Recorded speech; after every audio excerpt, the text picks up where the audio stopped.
चलो, अब प्रभु जी से पूछता हूँ तो प्रभु जी कहते हैं प्रभु जी आज एक चीज़ बता दो आप। यस प्रभु। एक्चुअल ये बताओ आप कि जो सुबह वाली क्लास में डिस्कस हो रहा था, हम 2-3 आदमी तो थे, ताकि हमें रोज़ मिठाई मिले, प्रसाद में क्या क्या बनाना चाहिए भगवान के लिए कि भगवान के लिए? तो भोग बोलो ना, प्रसाद को बोलो, प्रसाद तो आपके लिए हो जाएगा। भोग में क्या क्या देना चाहिए सारा बता दो प्रभु जी, सुबह दोपहर शाम से लेकर। देखो किन किन भगवान को षट ऐश्वर्य का मिनिमम बोला जाता है। वैसे तो उनके अंदर हजारों ऐश्वर्य हैं, लेकिन जब षट ऐश्वर्य में बोला जाता है कि सबसे ज़्यादा धनवान वही हैं, सबसे ज़्यादा बलशाली वही हैं, सबसे ज़्यादा फेमस वही हैं, सबसे ज़्यादा त्यागी वही है ना, ओमनी पोटेंट, ओमनी प्रेजेंट, ओमनीशेंट, इस तरह से बोला जाता है। सबसे ज़्यादा धनवान है, तो जो सबसे ज़्यादा धनवान है अगर उसको खाने पे आप बुलाओ तो कितनी वैरायटी रखोगे। अगर मुकेश अंबानी को बुलाना हो, मुकेश अंबानी तो बड़ी छोटी सी चीज़ है, मतलब है ना, इंडिया का भी एक रिचेस्ट है, पूरे वर्ल्ड का रिचेस्ट पता नहीं कौन है। तो उसके लिए आप जितनी चीज़ें आज तक नहीं बनाई ना उनके बारे में सोचोगे। दाल मखनी शाही पनीर तो आप रोज किसी को भी बुलाओगे पूरा दाल मखनी शाही पनीर ना मिल रहा मारला भगवान जी ने तो। नहीं, मैं वैसे बोल रहा हूँ, दाल मखनी शाही पनीर रोटी राजमा चावल, ये तो रोज ही आप जो भी गेस्ट आएगा खिलाओगे। तो जब हम भगवान के लिए बहुत ज़्यादा चिंतन करते हैं ना, तो भगवान को लगता है, हालांकि वो डिपेंड्स अपॉन द पॉकेट है। ऐसा नहीं है कि पॉकेट अलाउ नहीं कर रही तो बोलो मैं पता नहीं क्या क्या बनाऊंगा, लाइक दिस। आपने बोला कि क्या क्या बनाना चाहिए, इसका मतलब पॉकेट अलाउ कर रही है तो। अदरवाइज वो आपने कहानी सुनी है तो स्टार्ट विद कहानी। हरी बात। तो वृंदावन में आप माता जी पहली क्लास है आपकी आज? आपकी पहली है। आप मेरे साथ पहली है। सुबह भी आए थे आप, भागवतम में भी आए थे? हाँ जी। कौन? कल आए थे, कल वाली क्लास में। अच्छा, उस दिन आपने रिकॉर्डिंग भेजी थी तो भागवतम में एक माता जी डाउट्स पूछ रहे थे पहली क्वेश्चन वो क्लास। यही है। यही है? नहीं, वो क्वेश्चन एंड आंसर वाली माता जी है। Psychology honours. हाँ, हरी बात। मैं दिल्ली में बैठ के सुनता हूँ। English honours plus psychology honours. हाँ, हरी बात। मैं भी अरे नहीं है। ऑनर्स साइकोलॉजी में psychology major in English, minor in psychology. तो मेरे को तो इंग्लिश बोलते हुए डर लगेगा, कोई तो पकड़ ही लेगा हो गया। अरे भाई मैं छोड़े में बोलता था यार, मैं पकड़ नहीं पाएगा। अब तो मेरे को हिंदी में बोल। तो वृंदावन में कौन कौन नहीं गया हुआ? आप नहीं गए? अरे आप भी नहीं गए? चलो जल्दी बोलेंगे प्रभु जी को। आप सब तो नहीं है ना? माता जी की प्रभु जी की टिकट कटी और मैं गया। आप भी पहली बार गए थे? वहीं से गया पहली बार। किस्मत वाली बात है। और प्रभु जी पहली बार खुद गए अभी हमारे साथ, और जब अपन थे तब, और उसके बाद भक्तों को लेके गए। कितने भक्तों को लेके गए? हम थे लगभग 25 भक्तों को लेके गए उसके बाद। बहुत बढ़िया, वेरी गुड। तो आपने वो मदन मोहन जी का मंदिर देखा होगा यमुना के किनारे का? हाँ जी। बॉटल बाला बाला देखो बॉटल में भी जाना देखो बोतल में ले। तो मदन मोहन जैसे हमारे षट गोस्वामी हैं, बस ऐसे नीचे से देखो। श्री रूप सनातन भट्ट रघुनाथ, श्री जीव गोपाल भट्टदास रघुनाथ, 6 गोस्वामी, ठीक है। इनमें सनातन गोस्वामी है। तो शॉर्ट में तो आपको कहानी शायद कभी सुनाई गई। तो एक कुटिया में एक अम्मा थी, तो उनके पास ना मदन मोहन जी थे। मदन मोहन जी मतलब भगवान है ना? भगवान के अनेकों नाम है। तो अम्मा क्या करती थी, रोज सुबह सुबह खिचड़ी बनाती थी और भगवान को बड़े प्यार से खिलाती थी। तो कहानी स्टार्ट विद भोग में क्या क्या होना चाहिए, तो वही से कहानी आगे दिमाग में, है ना? कुछ बात करोगे तो कहानी तभी आएगी, ऐसे कैसे? कहानी तो आप बोलो चाहिए। कहानी सुनाओ तो वो क्या सुनाओ? मुझे कहानी सुनाओगे तो हमें याद रह जाएगा, वैसे किताब पढ़ रही तुम्हारे याद ही ना रहेंगी। वो भी एक फॉर्मूला मेरा जिक्र मत, अगर तूने कहानी सुन के याद ना रहना या कहानी कई बार होली देखो उनको याद होगी कहानी वाली। तो फिर वो क्या करती थी, दातुन, उन्हीं का दातु आता है डंडी वाला था, वो एक तरह से दातुन करती थी और दूसरी तरफ से खिचड़ी लाती थी जो भगवान को भोग लग रही है। तो सोचो कोई दातुन कर रहा तो थूक भी इधर आ रही होगी, और उधर से भगवान जी को साक्षात विग्रह को खिचड़ी का भोग लगाना और वो उसी से खिला रही है। और सुबह सुबह अपना दातुन करते करते खिचड़ी बन जाती है, फिर भगवान को खिला देती है। एक दिन ये सनातन गोस्वामी आते हैं, वो देखते हैं और बाप रे बाप ये क्यों कर रहे हो? हम तो बोलते हैं प्रसाद नहीं बोलो भोग बोलो, वो तो दातुन थूक पता नहीं क्या जा रहा है उसके अंदर, ना नहाए ना धोए। हम कहते नहाओ दो, तिलक करो, आचमन करो, ये वो। तो फिर अम्मा ये क्या कर रहे हो, ऐसे तो अपराध होएगा जबरदस्त, ये वो। फिर क्या करना चाहिए? अरे सुबह नहाओ दो पहले, अच्छे से करो, फिर उसके बाद कहे अच्छा ऐसे तो बहुत लेट हो जाएंगे, नहीं करना तो पड़ेगा। तो बेचारी अम्मा जो थी जब भी उठती थी नहाना धोना तेल लगी ये वो, और उसी में 1.5-2 घंटे लग गए। उसके बाद खिचड़ी बनाएगी, पहले तो दातुन के साथ साथ ही हो गया, नहाने गई तो उबल गया ये वो। अब वो जो खिचड़ी मिल जाती थी सुबह 7 बजे या 6 बजे, वो मिल रही 10 बजे। तो ठाकुर जी को चढ़ गया गुस्सा, उन्होंने कहा यार ये बड़े ड्रामेबाजी होगी।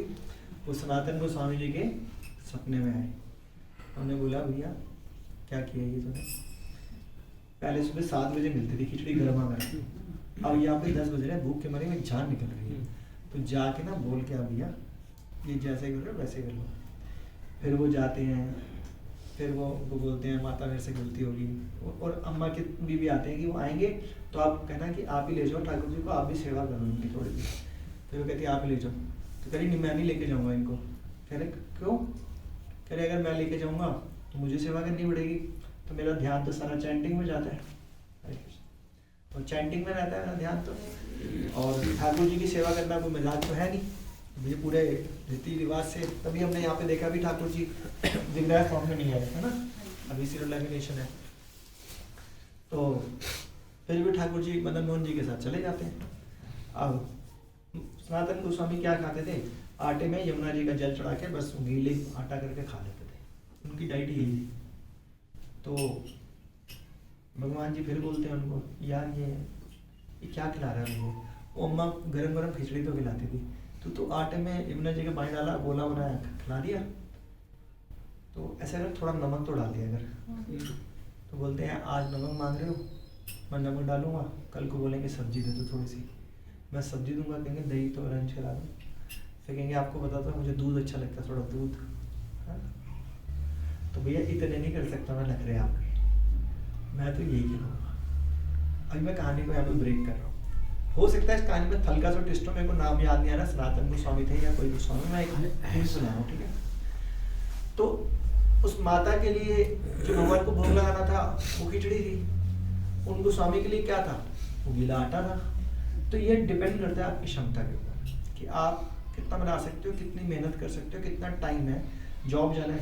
अब मैं इसके ऊपर एक कहानी और सुना देता हूँ, लेक्चर के बाद में वो कहानी दूसरी, ये किसी ने नहीं सुनी होगी, सुनो। तो महाराष्ट्र के अंदर एक, ये मैंने इंटरव्यू सुना था उनका ठीक है, मतलब ये सच्ची घटना है। महाराष्ट्र के अंदर चौल होते हैं, आपको पता है ना, छोटे छोटे कमरे होते हैं, बहुत सारे चौल होते हैं, बहुत गरीबी होती है। तो एक कहानी सुना रहा हूँ, तो ये मैं शुरू से शुरू कर देता हूँ। तो महाराष्ट्र में एक आदमी होता है, चौल में रहता है, ठीक है प्रभु जी सुन रहे हो ना, प्रभु जी हरी बोल सुन रहे हो ना। महाराष्ट्र में एक चौल होता है, चौल के अंदर छोटे छोटे कमरे, तो उसको कहते हैं कि यार उसके बाद जगन्नाथ जी हैं ठीक है, तो वो कहते हैं मेरे को ना सुनने में आता है 56 भोग लगाने चाहिए जगन्नाथ जी के, पर मैं तो इतना गरीब हूँ, 56 भोग कैसे लगाऊंगा। तो उसको सोचता है, तो दरवाजा खटकता है उसका, उसके सामने वाला आता है, तो कह रहा है हाँ भाई कैसे आना हुआ, वो दर्जी होता है, कह रहे यार तेरे जगन्नाथ जी के हैं, मैं सोच रहा हूँ इनके लिए ड्रेस सिल लूँ। कह रहे अच्छा अब सिल दे बढ़िया। फिर बस वो दरवाज़ा बंद करता है, फिर नॉक होता है, कह रहे आपके इसमें जगन्नाथ जी ना, मैं सुन रहा हूँ उनके लिए ना गोलगप्पे बना के लाऊँ, ठीक है। फिर दरवाज़ा नॉक होता है, उसके चौल वाले अपने आप, कह रहे मैं सुन रहा हूँ इनके लिए थोड़ा सा गोभी की सब्जी लाऊँ, फिर आता है इनके लिए मैं ये लाऊँ। वो सिर्फ सोचता है 56 भोग अरेंज जगन्नाथ जी करवा देते हैं मिनट से पहले। हमारी ये क्षमता ही नहीं है कि हम भगवान को भोग लगा सकें। भगवान ने जो खाना होगा वो हमारे से खिलवाएंगे, और जैसे बनवाना होगा वो बनवाएंगे, और जब जब खाना होगा तब तब खाएंगे। लेकिन हमारे को प्रयास और सोचना पड़ेगा, जैसे उसने सोचा कि मेरे को करना है बट मेरे पास पैसे नहीं, बट मैं करना चाहता हूँ, तो ये भगवान है। हरी हरी। आज प्रभु जी ने बताया क्लास में जैसे ना कि कौन से भगवान जी को सबसे ज़्यादा पसंद क्या है, कौन से भगवान जी को क्या मतलब, जैसे बताया कि कृष्ण बलराम जी को मीठा पसंद है, हाँ, बोलिए मीठा जगन्नाथ जी को भी मीठा बहुत पसंद है, जगन्नाथ जी को मीठा बहुत पसंद है। राधा रानी को अरबी की सब्जी सब, जगन्नाथ जी को कटहल कटहल पसंद है, मीठा पसंद है। हाँ नहीं ले लो, निकाल लो, फिर इसको गले में ले लो। उसके बाद बोले कि चैतन्य महाप्रभु को साग, चैतन्य महाप्रभु को सरसों का साग, हमारे यहाँ तो सरसों का ही बनता है, और साग तो वहाँ सारे और मेरे को तीन और ये और कौन बच गया, कौन याद रह गया? नरसिंह देव जी का नहीं बताया। नहीं, बताया नहीं? नहीं, यही बताए थे तीन। नहीं, कटल भी बताया था। किन कटल जगन्नाथ जी को पता है। जगन्नाथ जी की कहानी को सुनाता हूँ आपको। जगन्नाथ जी को बताया था। कटल, हाँ। हमारे मायापुर में जगन्नाथ जी का एक टेम्पल है राजापुर में, ठीक है। तो मायापुर टेम्पल में आप कौन कौन गया है मायापुर टेम्पल में? आप गए हो ना कृष्ण को और तो कोई नहीं गया। तो मायापुर टेम्पल में वो एशिया का सबसे बिगेस्ट टेम्पल है। तो वहाँ से 2 या 3 किलोमीटर दूर एक जगन्नाथ जी का टेम्पल है। तो वो पहले वो इस्कॉन का नहीं था, तो वो पहले कोई पुजारी वगैरह पुराना टेम्पल था, बहुत जगन्नाथ जी थे। तो वहाँ पे ना उनसे टेक केयर नहीं हो पा रही थी, पुजारी थे, बूढ़े थे। तो फिर उन्होंने रिक्वेस्ट करी कि मैं इस्कॉन के पुजारी वगैरह ये टेक कर, उन्होंने इस्कॉन को दे दिया वो, तो वो टेक केयर करने लगे। अब मायापुर में टेम्पल तो बहुत बड़ा है, बहुत पुजारी है, बहुत सेवा होती है। अब यहाँ पे थोड़ा सुनसान था तो कम सेवा होती थी, दाल रोटी बन गई, थोड़ी 2-4 सब्जी बन गई। तो जगन्नाथ जी वहाँ से भाग जाते थे, लिटरली गायब हो जाते थे और जंगल में मिलते थे। वो कह रहे पूछते थे, पकड़ के लेके आते थे पुजारी कि कहाँ जा रहे हो? कह रहे वो मायापुर वाले इस्कॉन में, वहाँ डेली 56 भोग लग रहा है, तू मेरे को ना 3 सब्जी खिलाता है। जय हो। पॉसिबल कैसे? अभी एक श्लोक आता है माता जी, श्लोक तो मैं बाद में कोट करूँगा, मेरे को ध्यान नहीं आ रहा, बट मैं उसका मीनिंग बता देता हूँ, ठीक है। क्योंकि हमारे को तो सीखने से मतलब है ना, जैसे मैं बोलूँ कि इंग्लिश में वो सिमिली होती है, मेटाफर होता है, एलिट्रेशन होता है। अब मैं सपोज सिमिली टर्मिनोलॉजी भूल जाऊँ, ठीक है, लेकिन उसका मतलब मैं आपको बता दूँ कि ये चीज़ होती है, तो बात तो वही रहती है ना। ऐसा तो नहीं है ना, जब तक मैं सिमिली टर्मिनोलॉजी नहीं बोलूँगा तब तक वो चीज़ नहीं आएगी। तो पहले बोला जाता है कि भगवान को ना कभी भी बुद्धि से नहीं समझ सकते, ना कभी तर्क से समझ सकते। रूपाल जी कहते थे कि मैंने इतने ग्रंथ लिखे, आप एक ग्रंथ पढ़ोगे ना, जैसे भगवत गीता पढ़ना शुरू करोगे तो पहली बार ऐसा लगेगा यार पता नहीं कहाँ गई, समझ में नहीं आया, ऊपर से चली गई। या if you are a dedicated devotee तो थोड़ा समझ में आ जाएगा, दूसरी बार पढ़ोगे तो नेचुरली ज़्यादा आएगा, तीसरी बार पढ़ोगे तो और ज़्यादा आएगा। ऐसा होता ही है ना, नॉर्मल बुक का भी होता है। तो today I am mentally prepare कि इफ़ यू आर हियर तो मेरे सभी बहुत सारे क्वेश्चंस होने वाले हैं। तो there is no need to worry, हमारे को नहीं आता होगा, हम कहेंगे सरेंडर, जल्दी से बताएंगे। तो फिर बोलते हैं चलो ठीक है, भगवद गीता समझ में आ गई, भागवतम इतनी बड़ी, एक बार पढ़ ले जिंदगी में, वो बहुत बड़ी बात है, कितनी बार पढ़ेंगे कब समझ में आएगी। फिर चैतन्य चरितामृत, बाप रे बाप। और फिर उसके अलावा रूपा जी ने इतने ग्रंथ लिख दिए, 20-22 हज़ार पेज लिख दिए, एक बार पढ़ ले जिंदगी में, वो बहुत बड़ी बात है। तो हर ग्रंथ को पढ़ने के बाद लगता है यार उस ग्रंथ में ये लीला थी, अब इस ग्रंथ में और लीलाएं हैं, तीसरे ग्रंथ में और लीलाएं हैं, कहाँ से आ रही है समझ में नहीं आ रहा। तो रूपा जी बोलते हैं कि इतने ग्रंथ लिखने के बाद क्या मतलब समझ में आता है कि आप भगवान को नहीं समझ सकते। अगर ये समझ में आ जाए तो ग्रंथ पढ़ना साकार हो जाता है। यस क्वेश्चन 2 क्वेश्चंस है, 2-5 पूछ लो। ठीक है। तो वैसे पहला- by profession I am a teacher, तो देश में Okay, no worries. तो पहला क्वेश्चन ये है कि जो कृष्णा कॉन्शियसनेस, पहला क्वेश्चन फर्स्ट सेशन में ये था, what is Krishna consciousness. Yes, और वो जो तो book- बता दिया था प्रभु जी ने। ये बताया था, ये बुक थी कृष्ण की वाली yes, बुक yes. थी, इसमें डेफिनेशन एग्जैक्ट नहीं दे रखी है कृष्णा कॉन्शियस होता है। मैंने देखो पहला आंसर ये दे दिया है कि जब आप भगवान को या कृष्णा कॉन्शियस, यहाँ पे बात कॉन्शियस साइकोलॉजी की बात नहीं है, यहाँ पे कृष्णा कॉन्शियस की बात है, इसको बुद्धि से नहीं समझ सकते। तो एग्जैक्ट डेफिनेशन तो बुद्धि वाली चीज आ गई है। तो समझेंगे। हाँ वही, इसलिए when you are regular in classes, when you are attending and when you are chanting the, जैसे मैं आया तो आपके हाथ में माइक था एंड यू आर, तो भगवान जैसे सुबह सुबह गुरु पूजा होती है, कभी आप गुरु पूजा लाइव अटेंड करना, लाइव मतलब कोई भी मंदिर खोलना है, इस्कॉन पर जाएगा तो उसमें गुरु पूजा में एक लाइन आ रही होती है, दिव्य ज्ञान हृदय प्रकाशित। इसका मतलब होता है कि व्हेन यू, हाँ, तो ऑटोमेटिकली वो दिव्य ज्ञान आएगा। हमारी इतनी क्षमता नहीं है कि हम उसको समझ सकें। आज ही मैं एक वीडियो देख रहा था, उसमें ये बता रहे थे कि जो सूरदास जी थे तो वो अंधे थे, तो वो चल रहे होते हैं तो एक पायल से टकराते हैं, तो वो पायल राधा रानी जी की गिरी होती है, तो अब वो लीला है तो वो उठा लेते हैं, तो राधा रानी जी प्रकट हो जाती हैं उनके सामने, कह रहे हैं को पायल दे दो, तो कह रहे माता मैं तो आपको देख भी नहीं सकता। इतने में ही कृष्ण जी आ जाते हैं, तो भगवान कहते हैं मैं आपको शक्ति देता हूँ, आप दर्शन कर लो। तो कृष्ण जी को देखते हैं, राधा जी को एक्चुअली साथ में खड़ी होती देखते हैं, तो कुछ नहीं बोलते, कह रहे मैंने आपको देख लिया ना, अब प्लीज़ इसी सेकंड मेरी आंखें वापस ले लो, क्योंकि अब ये वाला रूप जो है ना, क्योंकि अगर मैं कहीं और देखूंगा तो कुछ और छप जाएगा मेरे दिमाग में, ठीक है ना, तो मेरे को ये रूप रहने दो। तो कोई भी जो बुद्धि वाला आदमी होगा वो तो ये नहीं बोलेगा ना, वो कहेगा थैंक यू भगवान, क्योंकि मैं तो बचपन से अंदर चलता आ रहा था, मेरे को आंखें दी, इससे बड़ा वरदान क्या हो सकता है। लेकिन जो भगवान की भक्ति करना चाहता है ना, वो कभी बुद्धि, वो मतलब हालांकि माइंड भी मन है। उस दिन भी प्रभु जी आपने क्वेश्चन पूछा था, देख लो मेरे को याद है, thanks to you are sending the videos. So ऐसी ना बहुत सारी घटनाएं हैं। ऐसे एक और भी थे करेक्टर, वो सूरदास जी थे या नहीं, सूरदास जी नहीं थे, एक और करेक्टर थे। वो क्या कहते थे कि वो भगवान की भक्ति में लगते हैं ना, तो भगवान की भक्ति में आड़ी चीज़ें पता क्या आती हैं, हमारा दिमाग आता है, हमारी आंखें आती हैं, हमारी इंद्रियां आती हैं ना। और आंखें तो बहुत ही प्रॉब्लमेटिक है, क्योंकि आज के डेट में इंटरनेट है, फ़ोन है, समाज है, आप ना चाहते हुए भी रुक ही नहीं सकते, कुछ भी कर लो, आप कुछ भी कर लो, आप जितने मर्जी प्योर बन जाओ, लेकिन रुक ही नहीं सकते। सामने आपके कोई लड़का या लड़की ऐसे आ जाएगा, आपको नज़र तो जाएगी। अब वो नज़र जाएगी तो दिमाग में कहीं ना कहीं तो आपने इंटेंशनली या अनइंटेंशनली कोई थॉट नहीं आया, लेकिन गए। तो उन्होंने क्या किया, वो भिक्षा मांगने गए तो एक माता जी निकल के आई बाहर, तो माता जी भिक्षा में तो लेने आई। तब तक वो परेशान हो गए थे अपनी आंखों से, तो उन्होंने माता जी का आपने जूड़ा करा हुआ है, इसमें पेन लगाई गई है, कह रहे हाँ आप मेरे को पेन दोगे, दो, कह रहे दो। उनके सामने आंखें खोल दी अपनी, लिटरली आंखें बाहर निकाल दी। तो जब, हालांकि हमने नहीं करना, हमने तो आंखों से प्रचार करना है ना।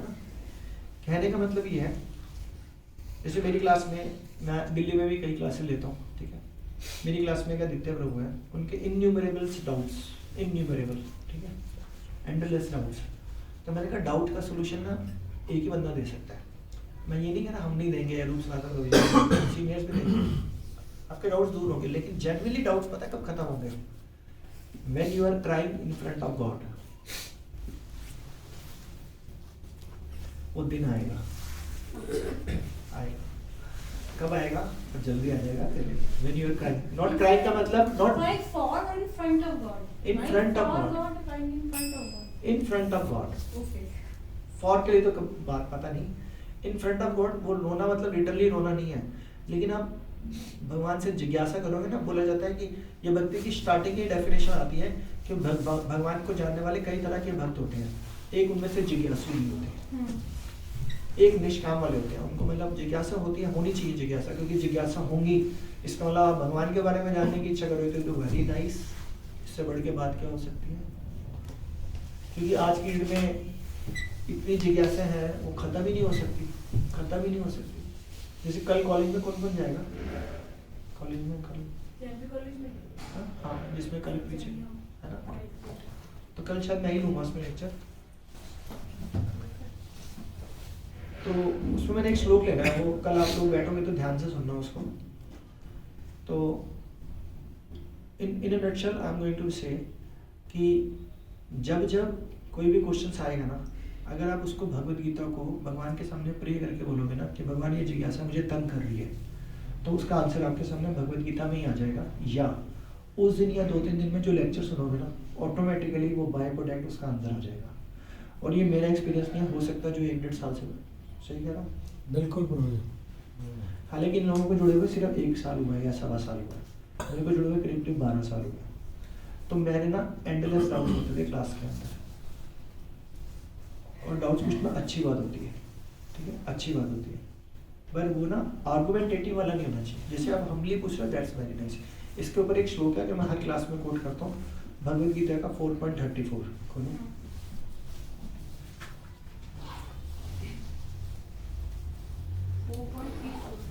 पानी साफ था ना,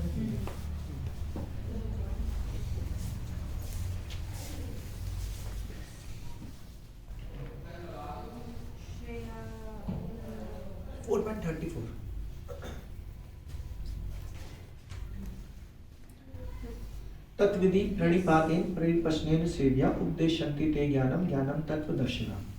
अब पहले मेरे को सुनो, इसका मतलब ये लिखा हुआ है कि सबसे पहले आप अपने गुरु के पास जाओ, गुरु का मतलब होता है सीनियर्स के पास जाओ, उनको अनुरोध करो रिक्वेस्ट करो, उनकी सेवा करो और अपनी जिज्ञासा प्रस्तुत करो।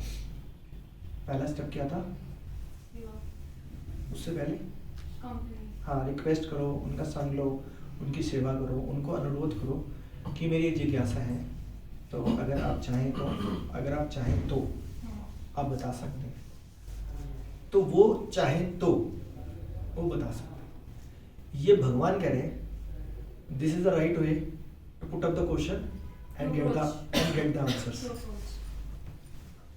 The answer then. तो अब सोच लो क्या क्या मिसिंग है। तो जिस दिन ये वाली स्टेज आती है ना, तो जो सीनियर्स होते हैं वहां से वो प्रेयर करते हैं आपके लिए कि भगवान ये बहुत सिंसियर भक्त हैं, इनके मन में बहुत सारी जिज्ञासाएं हैं, तो इनको जिज्ञासाओं के उलझन से उतारो और भक्ति दे दो। क्योंकि जिज्ञासा जब तक शांत नहीं होगी, आपका मन अटूट विश्वास नहीं होगा ना भगवान पे, तो लेकिन भगवान आपकी जिज्ञासा शांत कर देंगे तो भगवान के ऊपर अटूट विश्वास हो जाएगा। तो वो करेगा कौन? ब्लेसिंग से होगा, ब्लेसिंग से होगा। वो बोला जाता है, मैं हर क्लास में बताता हूँ कि भक्ति 2 तरीके से आ सकती है। कौन बताएगा आप में से? आपका तो निर्जला होगा ना। यस बताओ भाई, सारे वैष्णव की सेवा करना। तो फॉर्मूला नहीं, वो तो है, वो तो अच्छी बात है। 2 तरीके से आ सकते हैं। नंबर 1 था साधना भक्ति, नंबर 2 था कृपा। साधना का मतलब होता है कि you do your level best, जितना कर सकते हो। पूरा दिन हरे कृष्णा करो, भगवत गीता पढ़ो, भागवतम पढ़ो, ये करो वो करो, ठंडे पानी से स्नान, तीर्थ यात्रा, सेवा, सब कुछ कर लिया, ये हो गया साधना। अब हमारे में इतना दम है ही नहीं कि हम इतना कर लें। रिगड़ के 16 वाला हो जाए, वो थोड़ी बड़ी बात होती है ना। कभी हम सुबह उठ पाएंगे, कभी नहीं उठ पाएंगे, लाइक दिस। तो साधना तो कलयुग में ना बड़ी मुश्किल से होती है। पहले इधर देखो, साधना तो हमारी बड़ी मुश्किल से होती है, लेकिन आप प्रयास कर रहे हो, उस साधना में फेल हो रहे हो बार बार। होता है सबके साथ। आपके सीनियर आपको देख रहे हैं। आपका नाम क्या? माता जी, नाम क्या आपका? सिमरन। हाँ, उस दिन भी बताया था आपने। तो लेकिन सीनियर ने देखा कि सिमरन माता जी ट्राई कर रही हैं, लेकिन बार बार फेल हो रही हैं भक्ति में। तो वो मन से प्रेयर करेंगे भगवान को कि भगवान की सिमरन माता जी बहुत प्रयास कर रही हैं, कीर्तन भी कर रही हैं, डांस भी कर रही हैं, चैंटिंग करने का प्रयास भी कर रही हैं, भगवद गीता को समझने का, प्लीज इन पे कृपा करो। तो कृपा हो जाएगी ना, तो काम होने लग जाएगा। अब कृपा का मतलब ये नहीं है कि मैं नाम नहीं लूंगा कि बोलेंगे जाओ आप पे कृपा होगी। ऐसे नहीं होगी कृपा, ऐसे नहीं होगी गोलगप्पे खाओगे कृपा होगी। हरी चटनी से कृपा कैसे होती है कि when you do your level best. जैसे पढ़ाई है, अब नर्सरी का बच्चा भी बोले मैं नहीं पढ़ूंगा, तो उस पर कृपा नहीं हो सकती, वो फेल ही होगा। तो भगवान कहते हैं, मेरा हमेशा फॉर्मूला होता है 2 चीज, मैं बहुत सारे फॉर्मूले बताता रहता हूँ। नंबर 1 इज प्रयास, यानी कि practice. Number 2 is prayer. When we are doing प्रयास, अपना बेस्ट प्रयास करते हैं और साथ में प्रेयर करते हैं, तो भगवान या भगवान के शुद्ध भक्त हमारे पे कृपा करते हैं, जिससे हमारे को शास्त्र समझ में आने लग जाते हैं। और जब हमारे को शास्त्र समझ में आने लग जाते हैं, तो हमारी जिज्ञासाएं बड़ी जल्दी सॉल्व होने लग जाती है और फिर भगवान पे हमारा अटूट विश्वास हो जाता है। वो घंटी बजी ना, मुझे लगा कि time is over, now start the class. वो मैंने ये देखा था कि जगन्नाथ टेम्पल में 3 कुछ लगे हुए लकड़ी के, हाँ जी। और हर 10 इयर्स बाद उसको हटा के चेंज करते हैं, और जब चेंज करते हैं तो एक्चुअली जो पंडित होता है उसकी साइड से पट्टी बांध देते हैं, एंड इट इज सेड कि वहाँ पर एक्चुअली कृष्ण जी का जो हार्ट है वो है, और वो फुदकता रहता है, उनके हाथ में तक जम नहीं लगे रहता है। Is that true? यस। जरूरी नहीं 10 साल हो, 12, 15 साल, 18 साल, वो डिपेंड करता है कि क्या वो आकाशवाणी है उनके। उतार दो, तुम ठंड लगती है। हाँ, वो थोड़ी बाद में बात कर लेंगे, क्योंकि वो तो ऐसे फैक्चुअल तो बहुत कुछ आएगा जो कि अनबिलीवेबल है। जैसे अभी हमने बताया जगन्नाथ जी भाग जाते थे, आपने कहा it's not possible, I think so, है ना, जो भी बोला था आपने। मैंने कहा था जगन्नाथ जी भाग जाते थे, इस्कॉन में 56 लोग मिल रहे हैं, तो ये भी बिलीवेबल तो नहीं लगता ना। तो ऐसे ये वाला भी बिलीवेबल नहीं लगेगा कि वो हार्ट तो आइस क्यों बांधते हैं? वो उसको कोई देख नहीं सकता। फील तो करते हैं मतलब फील कर सकते हैं, फील और देखने में अलग देखेगा होता है। तो देखेगा मर जाएगा ना सब कुछ। भगवान मरते थोड़ी नहीं नहीं उसको जो देखने देखेगा वाला। देखेगा जो वो ऐसे अलग अलग कथाएं हैं, उस पर हम जा नहीं सकते। अब ये एक्चुअली में ना क्या होता है कि चलो मैं आपसे एक क्वेश्चन पूछता हूँ, जनरल क्वेश्चन है, आप जैसे कॉम्प्लिकेटेड नहीं बनेगा। आप भक्ति कब से कर रहे हो?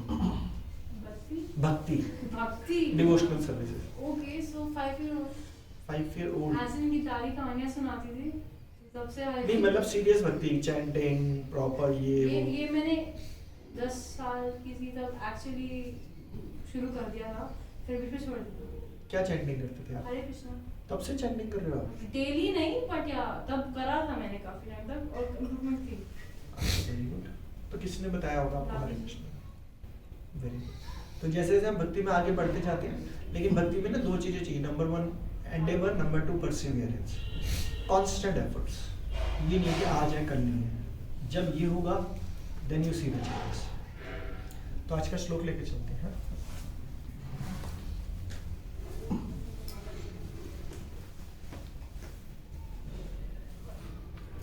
रेस्ट कर रहे थे या क्या कर रहे थे? नहीं कुछ काम कर रहे कुछ।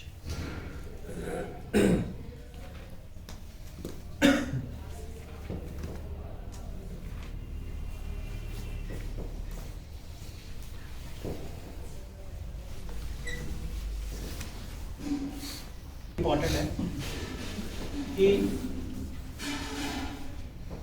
जैसे श्रीमद् भगवद गीता और श्रीमद् भागवतम का जो निचोड़ है ना, उन दोनों का निचोड़ बताया हुआ है मुकुंद माला स्तोत्र, एक बुक है। फिर उसका निचोड़ बताया हुआ है उपदेशामृत। फिर उपदेशामृत का श्लोक बताया गया है शिक्षाष्टकम के 8 श्लोक। और शिक्षा अष्टकम का जो निचोड़ बताया गया है, कोई बताएगा? हरे कृष्णा हरे कृष्णा हरे कृष्णा हरे कृष्णा कृष्णा कृष्णा हरे हरे हरे राम राम राम हरे हरे।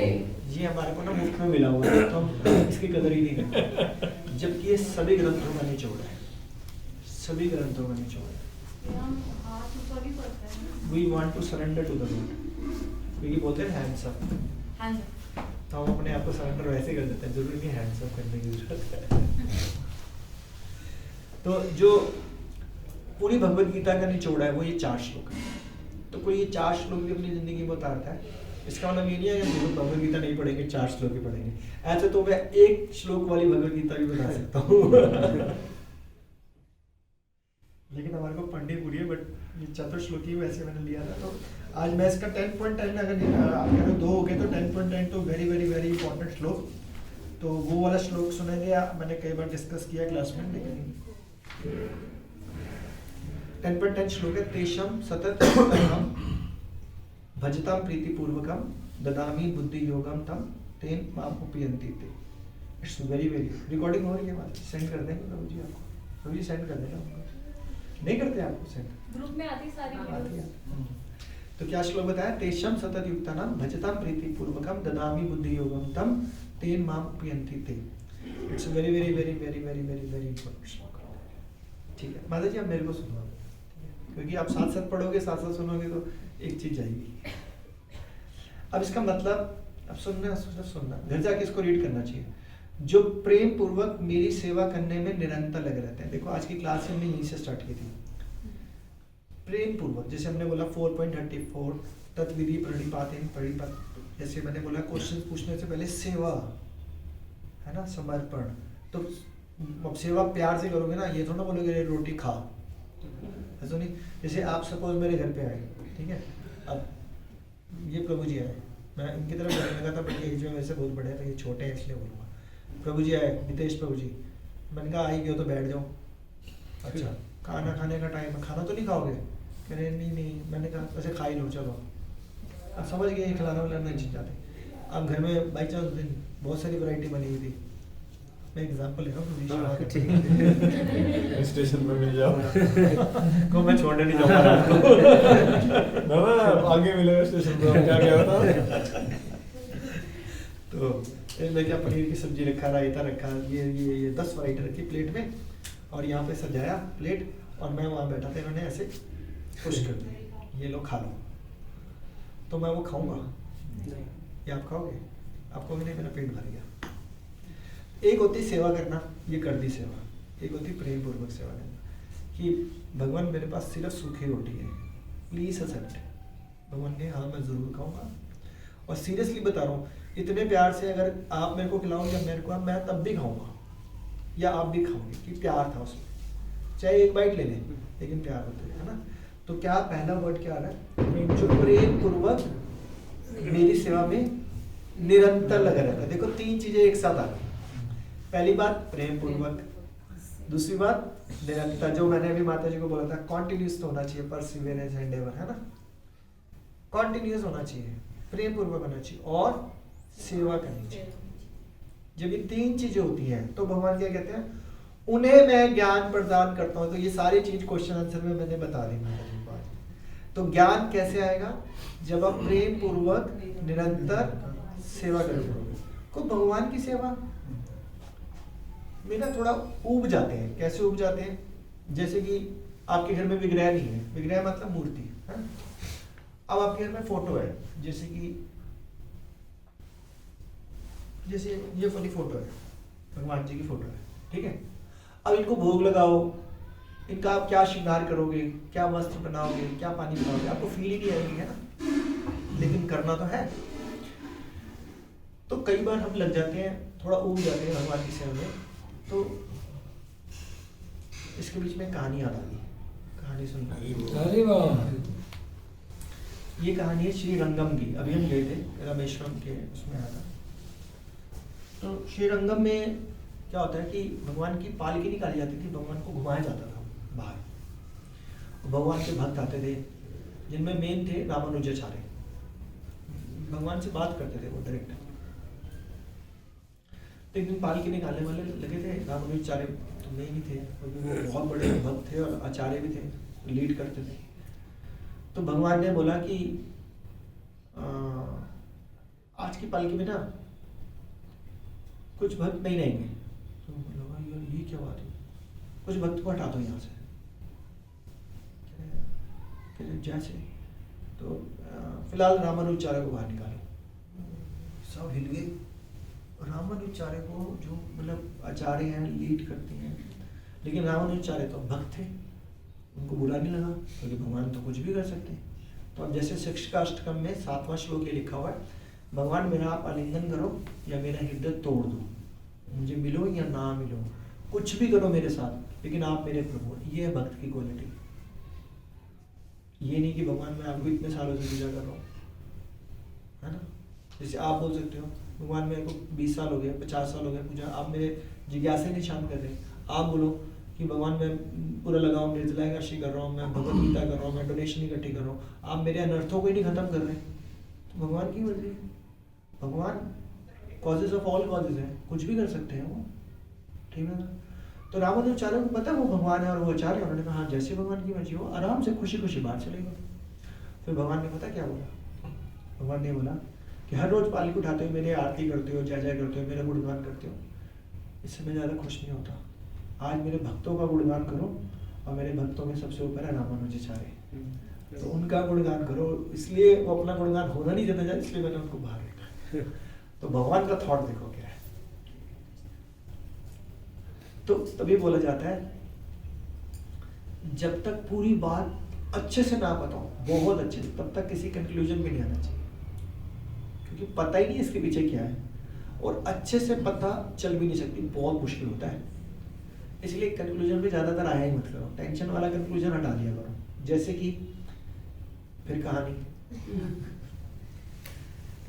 कुरुक्षेत्र का, हरे कृष्ण, महाभारत चल रही थी कुरुक्षेत्र में, और द्रोणाचार्य मर नहीं रहे थे। तो कृष्ण भगवान जी तो बोलते हैं सबसे बड़ा छलिया कौन है? सबसे बड़ा छलिया, छलिया मतलब धोखा देने वाले, छल करने वाले, कहते मैं ही हूँ। तो भगवान कह रहे कुछ करना पड़ेगा। तो युधिष्ठिर महाराज को बोलते हैं कि हम बोलेंगे कि अश्वत्थामा मारा गया, और ये द्रोणाचार्य बात मानेंगे नहीं, क्योंकि वो तो गुरु हैं। और हम जैसे टुच्चू मुच्चू को पता है कि भैया क्रॉस चेक कर लेनी चाहिए बात, तो द्रोणाचार्य को नहीं पता। तो वो ना किसी से नहीं पूछेंगे, वो तुम्हारे पास आएंगे और पूछेंगे भाई क्या हुआ अश्वत्थामा को, तो तुम बोलना मर गया। अब वो तो धर्मराज है, वो कह रहे हैं कुछ हो जाए मैं मर जाऊँ लेकिन झूठ नहीं बोलूँगा मैं। और भगवान कहते हैं यार क्या बोल रहा है तू, मैं बोल रहा हूँ, कह रहे नहीं झूठ तो नहीं बोलूँगा, जो मर्जी हो जाए। कह रहे हैं अच्छा ठीक है, तो हम ऐसा करते हैं, अश्वत्थामा एक हाथी है उसको मार देते हैं। तो तू बोलियो अश्वत्थामा जो कि एक हाथी है वो मर गया। कह रहे हाँ ये स्पेसिफिक करके बोल दूंगा, जो हाथी है वो मर गया। कह रहे हाँ ठीक है। अब भगवान से छल से तो ऐसे हवा उड़ जाती है पूरी कि द्रोणाचार्य अश्वत्थामा उनके बेटे हैं, अश्वत्थामा मर गया। अब द्रोणाचार्य तो गिर जाते हैं, लेकिन अभी धनुष नहीं छोड़ते हो। कह रहे जब तक कंफर्म नहीं करेंगे युधिष्ठिर महाराज तब तक मैं छोड़ेंगे, क्योंकि वो झूठ बोलते ही नहीं है। तो वो कहते हैं कि धर्मराज आप बताओ कि अश्वत्थामा को क्या हुआ। तो बोलते हैं अश्वत्थामा जो एक हाथी है वो मर गया, अश्वत्थामा मारा गया जो एक हाथी है। तो ये पूरी बात बोलते हैं। और भगवान से बड़ा छलिया कोई नहीं। तभी मैंने कहा ना जब भगवान चाहेंगे तब आपको ज्ञान दे सकते हैं, क्योंकि भगवान कुछ भी खेल सकते हैं, वो आपको ऐसा ज्ञान दिखाएंगे। इस बात को मैं यहीं रोक के एक नई कहानी बीच में डाल रहा हूँ, अभी रुको बीच में डालूंगा, वो ट्विस्ट है भाई। एक बार याद दिलाना आगे कंप्लीट करेंगे। एक बार एक मुस्लिम जो था वो 5 बार नमाज पढ़ता था, तो उल्टी लिखी होती है ना, उल्टी लिखी होती है, तो वो बेचारा मर जाता है। बड़ा अच्छा भक्त था वो भगवान का, ठीक है, वो नमाज अच्छे से करता था, सिंसियर रेगुलर। और उसका बेटा बिल्कुल नहीं कमा। अब वो मौलवी उसके घर आते हैं, भाई तेरे पापा जी तो रोज आते थे नमाज पढ़ने, 5 बार पढ़ते थे, तू हफ्ते में 1 बार तो आ जाया कर। क्या नहीं जी मैंने पढ़ा है इसमें कुरान में कि वहाँ नहीं जाना चाहिए, कहाँ होता है मस्जिद नहीं जाना चाहिए। खैर कहाँ पढ़ लिया, कह रहे कुरान में पढ़ा है। कह रहे कुरान में पढ़ा, हम इतने साल से पढ़े, हमारे को तो दिखा। कह रहे दिखा, मेरा लिखा हुआ है देखो मस्जिद नहीं जाना चाहिए। वो भी सब हिल जाते हैं, यार ये कहाँ से लाइन आ गई था। फिर अगला पेज पलटा, बिना हाथ मुँह धोए।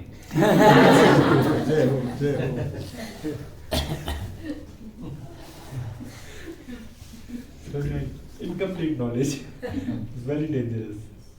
जैसे एक इंग्लिश में कहावत भी है ना, little knowledge is a dangerous thing. Half knowledge is dangerous ignorance. हाँ सही बात है ना। अब वापिस आता हूँ कहानी पे। अब वो बोलते अश्वत्थामा मारा गया जो एक हाथी था। भगवान को पता था ये तो ऐसे ही बोलेगा। तो जब अश्वत्थामा मारा गया, अब भगवान चाहते थे कि अब द्रोणाचार्य आगे की बात ना सुने, वो अपना शंख बजा देते और उनके शंख की आवाज इतनी तेज है कि सबके कान बंद हो जाते। खत्म। अश्वत्थामा मारा गया, उसके बाद कुछ नहीं सुनाई दिया।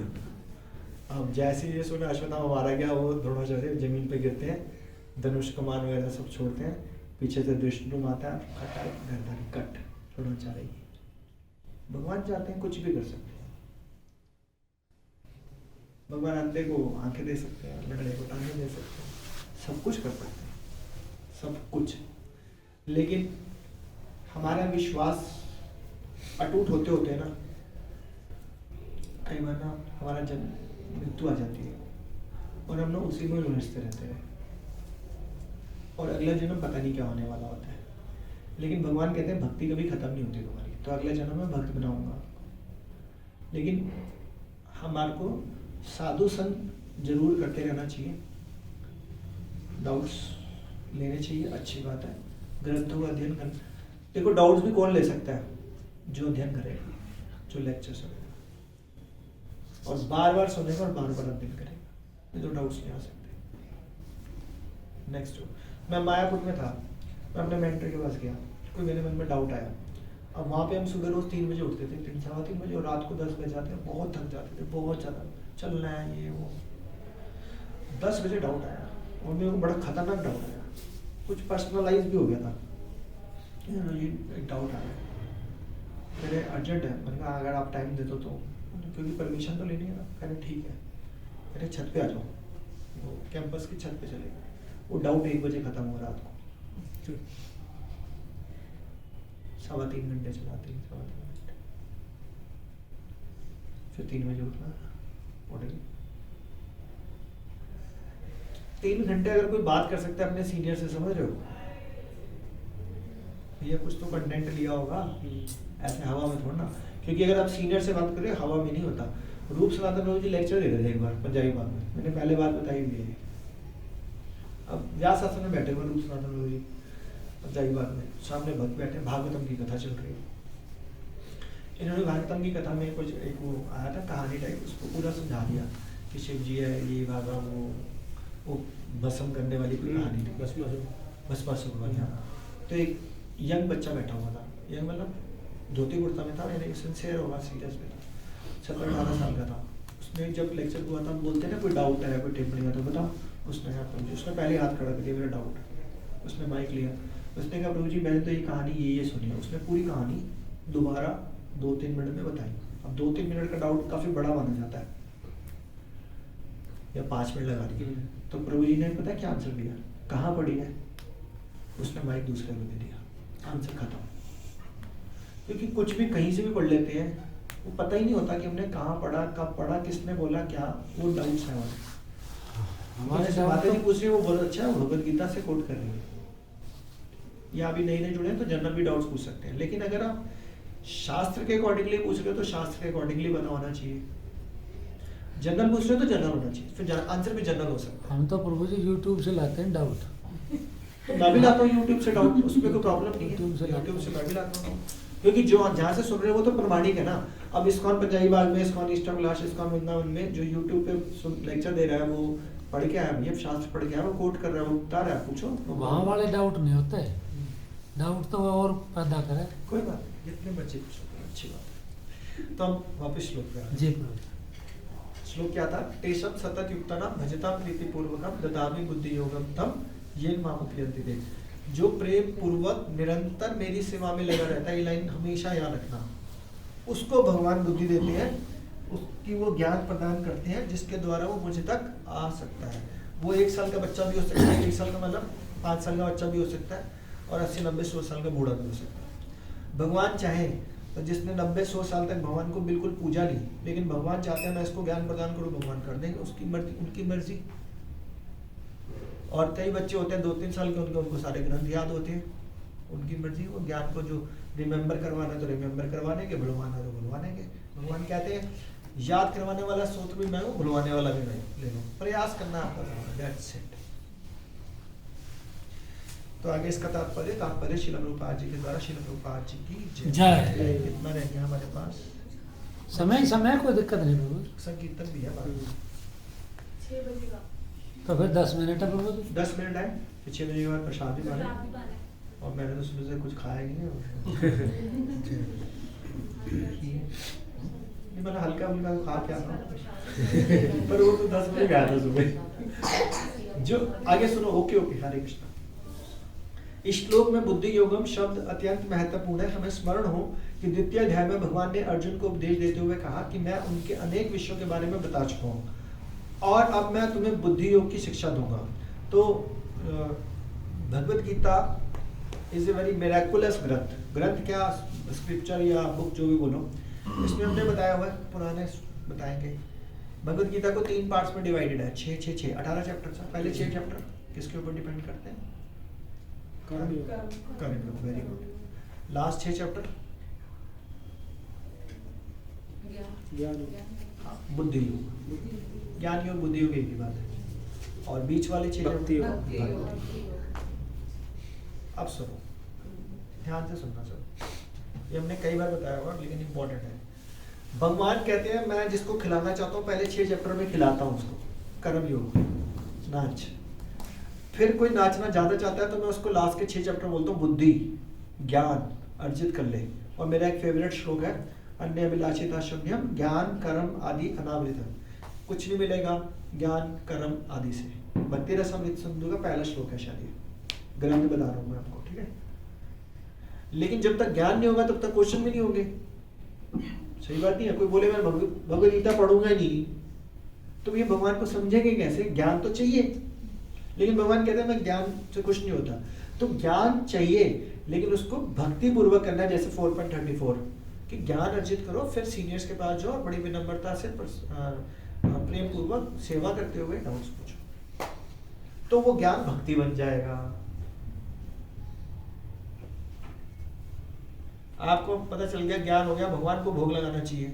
आपने बोला ठाठा घंटी बजाई भोग लगाया, लेकिन ये ज्ञान नहीं हुआ भैया भोग फिर प्रसाद बना के लोगों को बांटना भी चाहिए।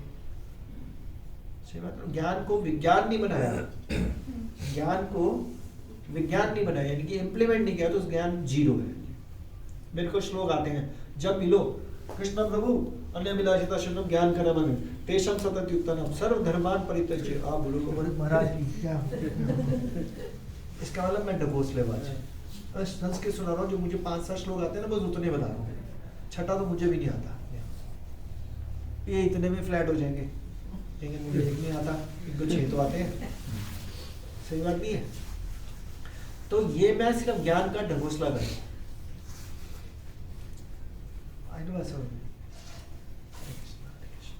तो यहाँ पे भगवान क्या कह रहे, आज ही अंदर आज कि मैं कि तुम्हें अनेक विषयों के बारे में बता चुका हूं, अब मैं तुम्हें बुद्धि योग की शिक्षा दूंगा। अब उस बुद्धि योग की व्याख्या की जा रही है। क्या बता रहे हैं उसमें? बुद्धि योग कृष्ण भावनामृत में रहकर कार्य करने को कहते हैं। तो असली बुद्धि क्या है? कृष्ण भावनामृत में रहकर जो कार्य करेगा वो है बुद्धि। तो ध्यान से सुनो, ये इंपॉर्टेंट है, आगे श्लोक हो या ना हो। कोई स्टूडेंट है अभी? स्टूडेंट आप में से कोई स्टूडेंट पढ़ने वाला? आप पढ़ चुके हो? चल रही है पढ़ाई चल रही है जैसे, है ना? साइकोलॉजी ऑनर्स खत्म हो गया आपके? तो पीजी चल रहा है ना साइकोलॉजी में? पीजी चल रहा है ना? तो क्या बोल रहा था, मैं कुछ एग्जांपल देने वाला था, मेरे दिमाग छूट गया। अब पीजी कर रहे हैं आप, साइकोलॉजी पढ़ रहे हो, या सपोज इंग्लिश ऑनर्स कर रहे हो पीजी में या कुछ भी। अब इंग्लिश ऑनर्स करते हुए या मैथमेटिक्स ऑनर्स करते हुए, अब सपोज मैं बोलूँ प्रभु जी आप ना एमएससी मैथमेटिक्स कर रहे हो, ठीक है आप, ठीक है। अब मैथ्स में इंटीग्रेशन आ रहा है, ज्योमेट्री आ रही है, उसमें कृष्ण कहाँ से आ जाएंगे? तो बोल रहे हैं कि हर कार्य को कृष्ण भावनामृत ले आओ। तो वो कैसे आ जाएंगे कि थॉट में एक बार लाना है कि मुझे पढ़ना लिखना है, ये मेरी रिस्पॉन्सिबिलिटी है, मेरे माँ बाप के प्रति उत्तरदायित्व है, भगवान के प्रति उत्तरदायित्व है कि मुझे पढ़ने के लिए जो सेवा दी गई है अभी मेरे को वो सेवा करनी है 25 साल 22 साल 28 साल तक, ताकि मैं एक सभ्य नागरिक बन सकूं। और अगर मेरे को गृहस्थ आश्रम में जाना है तो पढ़ने लिखने के बाद एक अच्छी सी नौकरी या बिजनेस कर सकूं, जिससे आप भगवान जो मुझे सेवा देंगे गृहस्थ आश्रम की उसको मैं फॉलो कर सकूं। पढ़ाई करते हुए बस एक ये थॉट आएगा कि मैं पढ़ क्यों रहा हूँ, क्योंकि मैं भगवान ने मेरे को जो रिस्पॉन्सिबिलिटी दी है माता पिता के माध्यम से मैं वो पूरी करना चाहता हूँ। ये कृष्णा कॉन्शियस हो गया। खा क्यों रहे हो? क्योंकि कृष्ण प्रसाद है। खेल क्यों रहे हो? क्यों? क्योंकि अगर हेल्दी रहना है तभी हम भगवान की भी सेवा, भगवान इसमें भी आपकी प्रसन्नता है और मैं ये खेल रहा हूँ और मेरा मनपसंद खेल है बैडमिंटन, तो मैं बैडमिंटन खेल रहा हूँ, कबड्डी है तो कबड्डी खेल लेता हूँ, कुछ भी हो सकता है। तो आपको देखना मोल्ड कैसे कर रहे हो। जैसे कि मुझे बोलना बहुत अच्छा लगता है क्योंकि मैं टीचर हूँ फॉर द लास्ट 32 ईयर्स, तो मैंने ये वाली सेवा चुनी कि मुझे प्रीचिंग की सेवा मेरे को लगता है कि मैं, बाकी आप बताओ, जब तक मेरी प्रीचिंग की सेवा नहीं थी ना ज़्यादा, तो मैं मंदिर में गया, मैंने कहा मेरे को सेवा चाहिए, कुछ सेवा दो भाई, कब तक मैं शास्त्र पढ़ता रहूँ, चैंटिंग करूँ, कुछ प्रैक्टिकल सेवा भी चाहिए मेरे को। तो कह रहे क्या करना चाहिए? उससे पहले मैंने कोर्स कर लिया था लीडरशिप का 3-4 साल पहले। लीडरशिप का मतलब क्लासेस लेनी होती है, फिर तो क्लासेस मिली नहीं थी बाई चांस उन दिनों तक, लॉकडाउन में हो गया। मैंने कहा जो सेवा है वो दे दो। कह रहे बर्तन मांजने की सेवा है, मैंने कहा दे दो। तो मैंने बर्तन मांजे, सेवा तो सेवा होनी चाहिए ना। तो डीटी किचन में हमने 2-3 महीने पर, मेरे को स्लिप डिस्क वगैरह, तो फिर मैं 2-3 महीने के बाद मैंने कहा मेरे को थोड़ी प्रॉब्लम हो रही है, फिर नहीं करना चाहिए आपको सेवा। अब मेरे पास हफ्ते में 5 दिन स्पीकिंग सेवा, ओनली स्पीकिंग, समझ रहे हो? 5 दिन। उसके अलावा भी बहुत होती है कि उसमें कम से कम 50-60-70 मेंबर्स हैं, फिर हर एक के डाउट्स आते रहते हैं, फिर उनको समझाते रहो फ़ोन पे। तो 7 दिन सेवा है। मैं यही चाह रहा था, किसी के लिए पढ़ाई लिखाई करी थी कि यार किसी तरीके से समझाओ, क्योंकि अगर कोई अच्छा पढ़ा लिखा होगा तो उसको थोड़ा सा सोफिस्टिकेटेड वे में समझाओगे तो थोड़ा अच्छे से समझ जाएगा। जो कम पढ़ा लिखा उसको कहानी के माध्यम से सुनाओगे, ऐसा नहीं होता, ऐसा नहीं होता। कहानी मुझे भी बड़ी अच्छी लगती थी, इसलिए मैंने भी कहानी से इसीलिए तो वैसे तो बोला जाता है जो पिक्टोरियल ग्राफ है या कहानियों से जल्दी समझ में आ जाता है। तो जिस तरह से भी आप जो काम करते हो, जैसे प्रभु जी माता जी कल किचन में इंटरेस्ट था या जो भी था, इन्होंने सेवा शुरू कर दी कि यार स्वीट प्रसाद बनाना है, केक प्रसाद बनाना है, भक्तों को प्रोवाइड कराना है, इनसे इनका थोड़ा सा घर खर्च भी चलेगा, भक्तों को भी खुशी मिलेगी, यार उनको केक मिल रहा है भक्त के द्वारा बनाया गया, इसको हम अच्छे से भोग लगा सकते हैं। तो देखो जो इनका पैशन था इसको उन्होंने कन्वर्ट कर दिया कृष्णा कॉन्शियसनेस। यही करना है, अलग से कोई रॉकेट साइंस नहीं आएगी। बाहर समाज में इतना बुरा हाल है, वैसे मैंने वो कल के लेक्चर में बोलता हूँ, मैं जाते जाते 2 लाइनें बोल के जाता हूँ। जितना मर्जी कोई कामयाब हो, जितना मर्जी, एक्सट्रीम एक्सट्रीम एक्सट्रीम, जैसे एलन मस्क का नाम ले सकते हैं, बहुत सारे ऐसे हैं, वो उनको पैशन है काम करने का, बुरा नहीं है, अच्छी बात है। लेकिन उसी पैशन को अगर वो क्या पता उन्होंने भगवान को डाला हो बीच में, मुझे तो नहीं पता एलन मस्क के बारे में ना, हर एक का पर्सनल है। मैं सुन रहा था कि एलन मस्क आपको पता दुनिया का सबसे रिचेस्ट है, तो उसने बर्थडे अरेंज किया अपना, जब वो रिचेस्ट था वाला है, अभी भी है मतलब रिचेस्ट, तो उसने अपने बर्थडे में 40 करोड़ रुपए लगाए, इतनी ग्रैंड पार्टी दी, 40 करोड़, कितने गेस्ट बुलाए, शानदार ऑपुलेंट, क्या सोच सकते हो आप, केक या आलीशान लाखों का केक ही था, और बर्थडे वाले दिन खुद ही नहीं आया घर पे। पता क्यों?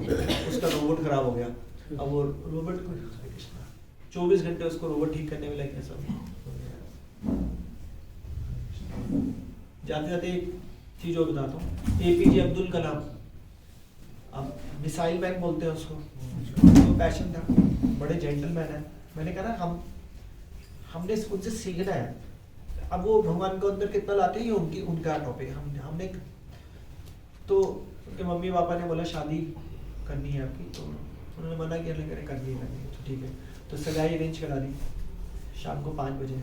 वो अपनी सगाई में आना भूल गए, वो वेट करते रहे आई नहीं सगाई, वो रिश्ता टूट गया, वही सगाई भी भूल गया, शादी भी कर लेगा तो ये तो वाइफ को भी भूल जाएगा, और वही था, फिर उन्होंने शादी कर ली, मेरे पास टाइम भी नहीं है शादी का, खा के। जब तक हमारा फोकस क्लियर नहीं है ना, तब तक हम कामयाब नहीं होते। और फोकस के लिए पहले डायरेक्शन का होना जरूरी है। First of all you have to get direction. Focus आएगा कैसे? तो फोकस आता है या डायरेक्शन आती है ग्रंथों को पढ़ने से। कैसे पढ़ने से? सीनियर से ग्रंथों को सुनने से। क्योंकि आपका दिमाग बोलेगा ग्रंथ ये कह रहा है, हो सकता है कुछ और बोल रहा हो, लेकिन सीनियर कहेंगे भगवान ये कहना चाहते हैं, तो आपको लगेगा अच्छा ये है इसका पर्सपेक्टिव, आप ये सोच ही नहीं रहे, वो कह रहे ऐसे सोच रहे हैं। तो डायरेक्शन लेनी है, ग्रंथों को पढ़ के सीनियर से पूछ के, और फिर उसको प्रेम पूर्वक इम्प्लीमेंट करना है। फोकस बिल्कुल क्लियर होना चाहिए।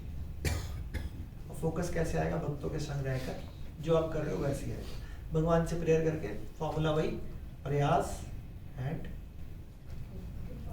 प्रेयर, 2 P's, प्रयास, प्रैक्टिस एंड प्रेयर। यदि 2 काम ऑलवेज करोगे ना, ऑलवेज, तो आपको भगवान बुद्धि देता है, यानी कि कृपा करता है कि जो प्रयास कर रहा है वो सही है गलत है जो भी होगा। मेरे एक फ्रेंड है, इतने करते हैं 6 बज गए, मेरे एक फ्रेंड है, उनका रॉ मटेरियल का काम है, हर छठे दिन, चौथे दिन, 15 दिन बाद वृंदावन चले जाते हैं, कोई भी यात्रा होती है, और 365 दिन मंगला आरती पे आते हैं, 365 दिन for the last many years. ध्यान से सुनना, बहुत मुश्किल काम होता है। 4:30 बजे आप 10 किलोमीटर दूर से एवरीडे आ जाओ, 365 दिन, सर्दी गर्मी सुख दुख, घर में बुखार, ये है ना, लॉकडाउन में उन्होंने एक दिन भी नहीं घर पे रुके, कुछ भी करके अरेंज करके मंदिर, और मंदिर में एंट्री नहीं होती थी लॉकडाउन, बाहर गेट पे खड़े आते घर, 365 दिन। तो मैंने उनसे पूछा प्रभु जी क्या करते हो, आपका काम धंधा है, बच्चे हैं, मतलब रॉ मटेरियल अच्छा काम उनका। तो उन्होंने मेरे को एक लाइन बोली,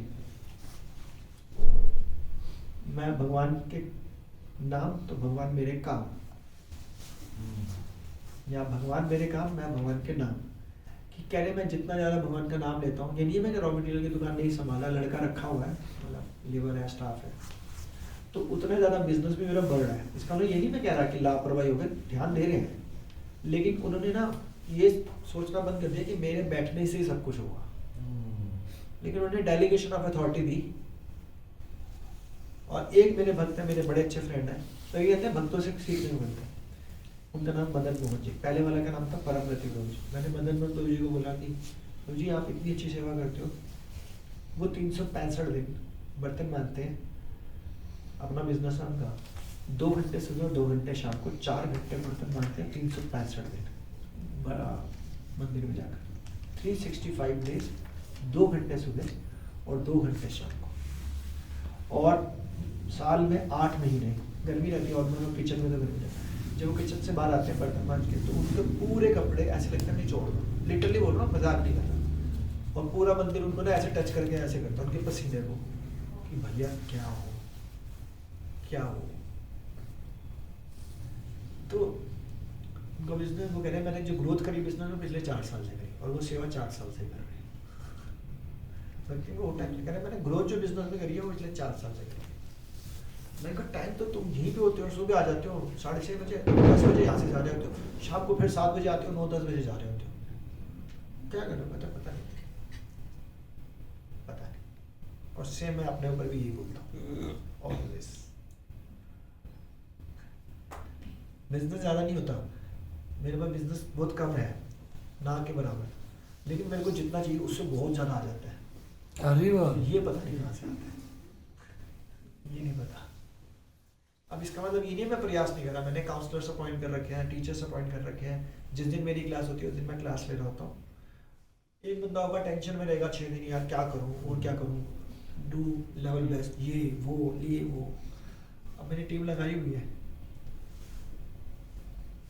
हर महीने में लॉस दिखाता हूँ स्टाफ को, हर महीने लॉस, लेकिन फिर भी सेविंग हो जाती है मेरी। अभी क्या समझे, ठीक है, धन्यवाद। 6 बज गए पूरे। Thank you so much. Shri Shri Radha Radhika Raman ji की जय, कृष्ण बलराम जी की जय, श्री जगन्नाथ बलदेव सुभद्रा जी की जय, श्री श्री गौर निताय भगवान की जय, श्रीला प्रभुपाद जी की जय, आप सब भक्तों की जय। हरे कृष्णा कृष्णा कृष्णा हरे हरे, हरे राम राम राम हरे हरे। आप सब भक्तों से अनुरोध है कि अभी प्रसाद के बाद संकीर्तन में सब चले।